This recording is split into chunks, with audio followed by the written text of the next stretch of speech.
Imagine having Onion in your life. Like one day he's Remo. Like Ankara love it. You feel like, shoo, how lucky am I to get a person like this in my life? എന്നെ കൊല്ലാതിരിക്കാൻ പറ്റുമോ? This even reality. It's like a dream, not a feeling. ഒരാവേശത്തിലെടുത്ത് ചാടി വേണ്ടായിരുന്നു അല്ലേ?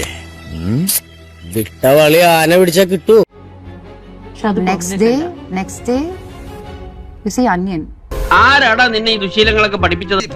ഏറ്റവും brutal എന്ന് പറഞ്ഞു കഴിഞ്ഞാൽ, even if that person is saying someone else stabbing you and killing you, they would not even just turn their head. That kind of extreme.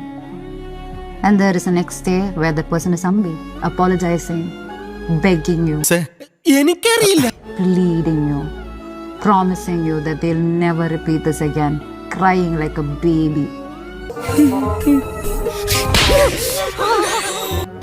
And then again the love bombing. The same cycle goes on and on. നിൽക്കണ്ട സാറേ, നമുക്ക് പോകാം. അങ്ങനെ അങ്ങ് പോകാൻ പറ്റില്ല കുമാര. വക്കീൽ ഉറപ്പ് പറഞ്ഞിട്ടുള്ളതല്ലേ? അതല്ല, പോയാ ഈ വക വെടിക്കെട്ടുമായിട്ട് അയാൾ പുറകെ വരും. Meanwhile, റെമോ ഇന്നൊന്ന് നമ്മളുടെ അനിയൻ